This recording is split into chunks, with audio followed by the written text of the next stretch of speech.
What's going on, good people? I'm Trayvon Miles. He's Jeff Harris.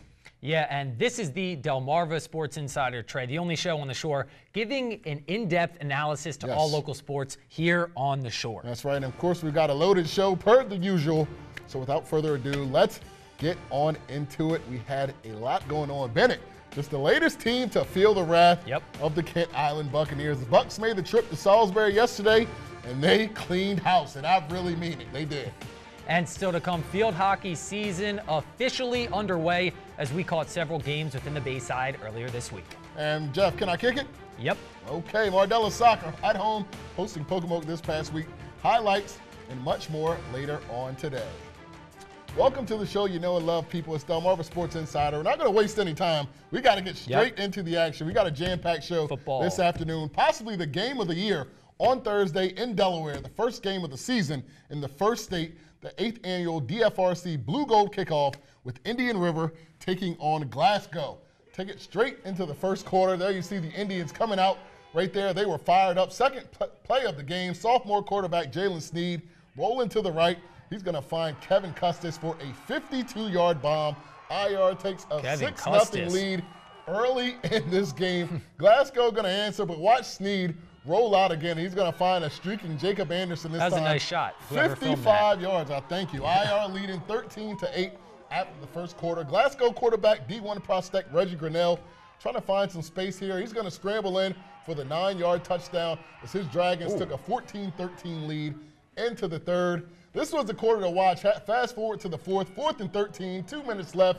Sneed, the pass tipped and caught by Custis. He takes it into the red zone. Then 2 plays later, Sneed rolling out, and Jeff, who do you think he's going to find?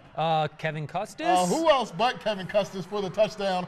IR trailing by 1. They're going to roll a dice. Coach Phil Townsend, let's go for it. We're going to go for it. Sneed rolling out. He's going to throw it up one more time. Glasgow tips it, and it goes into the hands of Kevin Custis. Oh, my goodness. What a game. The 2-point conversion gives IR the lead with 57 seconds left, and they are able to knock off Glasgow, a team that finished 10-0 just a season ago.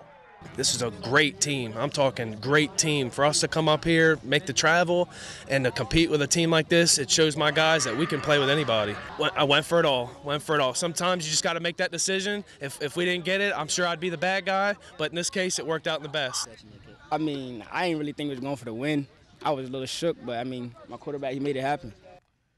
That young man just played himself into the radar of everybody in the state of Delaware. What a game by Indian River. Glasgow was mentioned as a favorite upstate to take the D2 title this year. Wow. That's what I heard on the radio on the way up there. So IR with a shocker, and I can truly say no one saw this coming. All the reporters on the sideline, nobody saw this coming. Yeah, and it was a fantastic game. Custis, and I guess the motto for Coach Phil Townsend is we play to win the game. And they did. So we're going to keep things in Delaware. 2 familiar foes squared off in Georgetown earlier this week. Milford making the trip over to take on Sussex Tech. I don't know if this game was sloppy, Trey, or just had some really good defense. Pick things up in the first quarter. Milford's Rodney Robinson with the sack of Tyzier Morris. Nice play there on defense. Bucks, though, going to get it back, and there's a bit of a miscommunication on the stat. Trey Hatfield recovers for Tech, but they couldn't convert on the other end. We're going to see Morris now going to roll out, take the snap, roll out, looking for 3 in gray, but he's going to find the 3 in white. David Bowman with the pick. Nice play there on D. Milford kicker. This was the difference maker. Jonathan Galore going to nail a 25-yard field goal with 7 minutes left in the game that would prove to be the game winner as Milford wins another defensive battle by a final of 3-0. So low-scoring affair, but they were able to get one out. That's right. Thriller and Laurel as well. The Bulldogs hosting Brandywine straight to the 4th. Laurel up 13-6. Under 2 left. Brandywine's Jack Russell finds Josh Eaton for the score. Brandywine within 1. They decide to go to the win. Russell drops back, finds Kurt Blaine. Full extension. Check him out, and he is in to the end zone. Brandywine taking the lead with under 100 seconds left in this game. Last chance for Laurel. Check this out. The blitz off the corner. Michael Raymond going to come up with a strip sack. Josh George going all the way the other way for the touchdown. Brandywine with 16 points in the final 135. What a way to lose for Laurel. They beat the Bulldogs 22-13.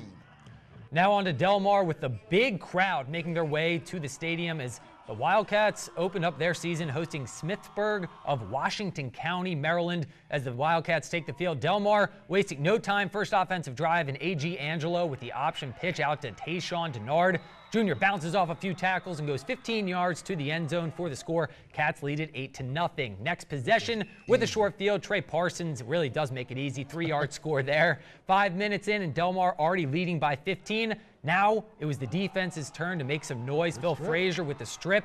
Taquan Denard hops on it for the fumble recovery. Things going Delmar's way in the season opener, and the Wildcats do what every team should do. Turn that turnover into points. Brooks Parker goes 32 yards untouched. Wildcats looked every bit of sensational earlier this week. They take a big 41-6. And a couple more scores from around the first state, despite 3 scores from Javon Peace, Dover Falls in their home opener to Archmere. Central with some of a shocker over Hodgson. Good win for the Knights there in Georgetown. CR pulling out a 7-point win over Appo in double overtime. The Riders with a 2-point conversion stop to win it on the final play of the game. Huge, and perhaps the biggest game in Delaware this week, the state championship rematch from a year ago. Middletown handing Smyrna their first loss in nearly 2 years, and in Felton, Lake Forest falling big at the hands of Wilmington Friends. That is a big upset, that Smyrna upset right there. Yes, it was. But we're going to transition into some Maryland football. Beginning in Berlin, Stephen Decatur looked to match last year's win total in week 2 of this season, and they hosted your alma mater, Y-High. Yes, points coming at a premium in this one. Indians up 8-3, and John Ford coming up just short for Decatur in the third. Tribe kept a 5-point lead. Indians, though, trying to put points up on the board. Armando St. Fleur with the catch, but Tajim Woodland with a big stop on third down. Indians forced to punt. Start of the fourth now. Y-High still trying to get some insurance. Laquan Pettit tosses one up. Cam Bradshaw coming away with a big interception to give his team a chance in the final quarter. Decatur begins to move it on this possession. Hayden Frazier with the carry, but St. Fleur again there with the big stop on fourth. Last chance for Decatur here. Brandon Manuel going to take the snap, looking for anyone, really anyone, but it's going to find Y-High DB Josh Shockley.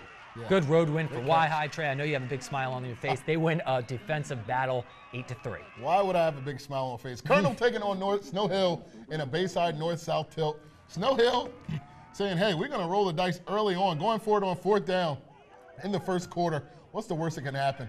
That's the worst that can happen. Darian Speller with the stop for the Colonels. The Eagles answer back a couple drives later. Almonte Allen, 64 yards to the house. Bye-bye. See you later. Breaks a tackle right there, and he is on his way to the end zone. So Snow Hill strikes first in this game. The Colonels coming right back. Robert Thompson, check him out here. He's going to bust through the middle, break a couple tackles, and he is 67 yards later on to the end zone. Jeffy's running like people are chasing him.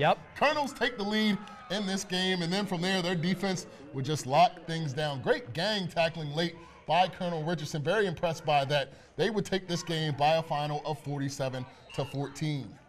And Parkside taking the trip to North Carolina on Friday, and they got off the bus down 4 scores. That guy, David Bailey Jr., 4 touchdowns in the first half and played only 1 snap in the second. He actually came into punt, Trey. Parkside would break into this one late in the third quarter. Really nice, pass and catch in the back of the end zone by Tyler Paulson. But the night, as you could see, belonged to Coach James McCormick and NC as McCormick picked up his 100th career win as NC's head coach. NC tops Parkside 49-6. Right, it's 100. It just means I've been around for a long time. That's kind of what it means. But hey, look, the kids played great. It was fortunate enough to get 100 wins on this night at home. That means something. The Ridge, our home atmosphere and crowd is awesome, and I'm glad they got to enjoy it. We played great up front. Our linemen blocked great. I said wide receivers blocked great. Our defense played great. They played a great game. From week 1, week 2, they both played great. We all played great as a team, and we got to keep grinding. David Bailey is great in a word. Early, Easton hosting Queen Anne's early in the first quarter.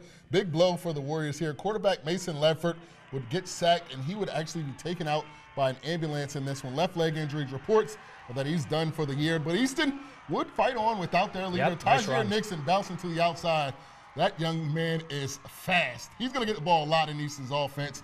But Queen Anne's would respond like they usually do, and they marched right down the field, capped a long touchdown drive after another. Yep. This touchdown run by Colin Jens. Queen Anne's wins it 27-10. Maryland versus Delaware and Cambridge on Friday. The Vikings hosted Woodbridge. Bridge up 7-6, and Richard Massey coasts in from 33 yards out. Woodbridge leads 14-6 late in the first. Cambridge would answer with a run of their own. Taj Moloch making some sweet moves and goes 22 yards, 14-13 with the Vikings trailing by 1. But too much Woodbridge and too much Mike Brewer, Trey. 1 touchdown catch, 2 on the ground for number 10. Woodbridge wins it big, 37-13. Bennett hosting Kent Island at the Shipyard on Friday, and Kent picked up where they left off last week. This game actually on yesterday on Saturday. Early in this one, check out Trent Jackson with the 80-yard TD pass to J.C. Getz.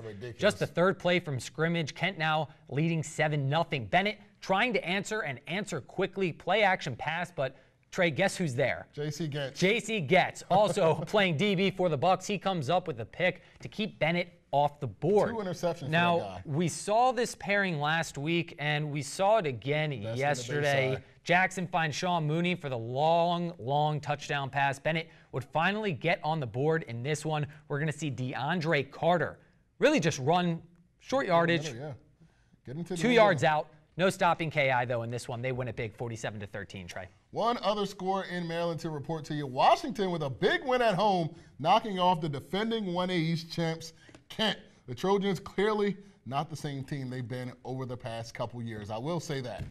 Yeah, and we're hitting a commercial break, though. A lot of football, though. Yes. But coming up, we break down some of the top field hockey matches from this past week. Don't go anywhere. We're coming back in less than 2 minutes.